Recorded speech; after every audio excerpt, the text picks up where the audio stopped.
nafasi ya kujitegemea ili kukuza uwezo wake wa kiuongozi, kisiasa na kitaaluma. Pili, Chaso iwe na mwakilishi katika kamati kuu ya chama.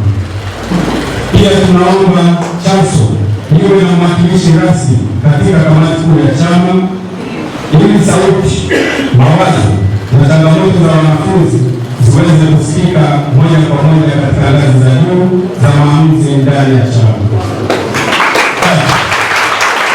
Kuongezwa kwa ushirikishwaji wa vijana wasomi katika uongozi wa chama.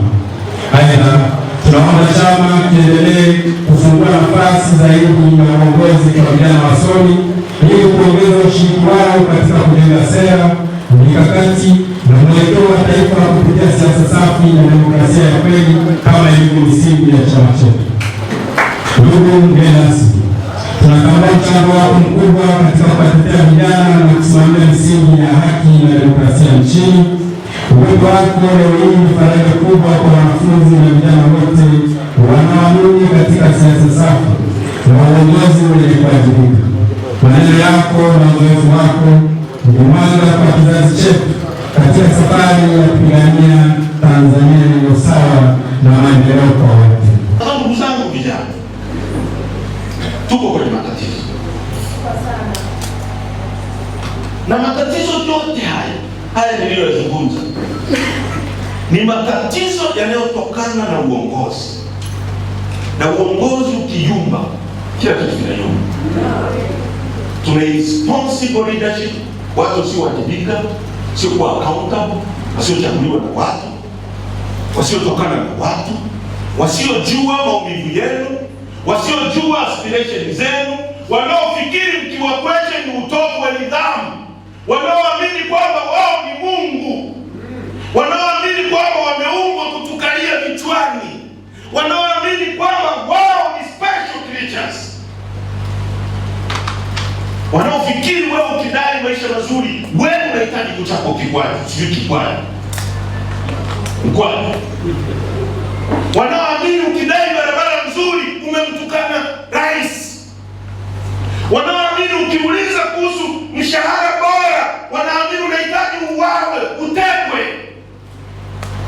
Wanaoamini kwamba wewe ukiuliza hapa Mwanza kuna maji, kwa nini sina maji Mtimba, wewe unapaswa, wewe ni mhalifu, unaichochea serikali, unaichafua serikali. Wanaoamini kwamba wewe ukihoji kwamba mtoto wangu asomi pazuri, wewe ni mtoto wa nidhamu. Tuna viongozi wa aina hii. Namna pekee ya kuwaondoa ni kwa sisi kujipanga, kuwa na mijadala ya kitaifa everywhere. Tuko kwenye crisis.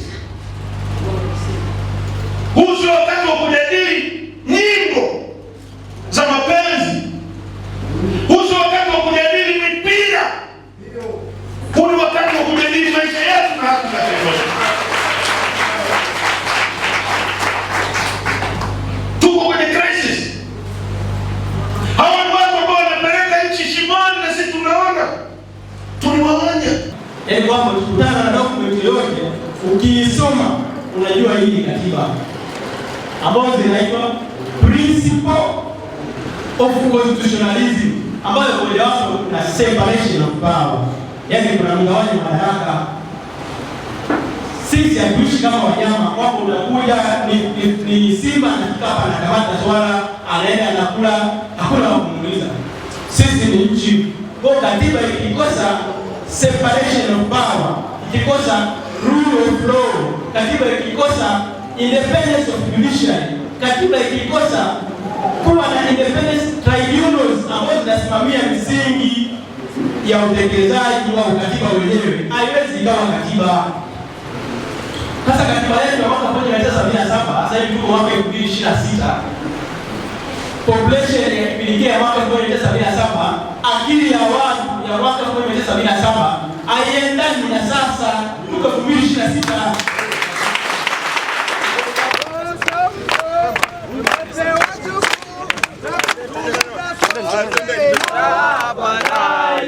Mbele ya Mungu Chadema ni Hey!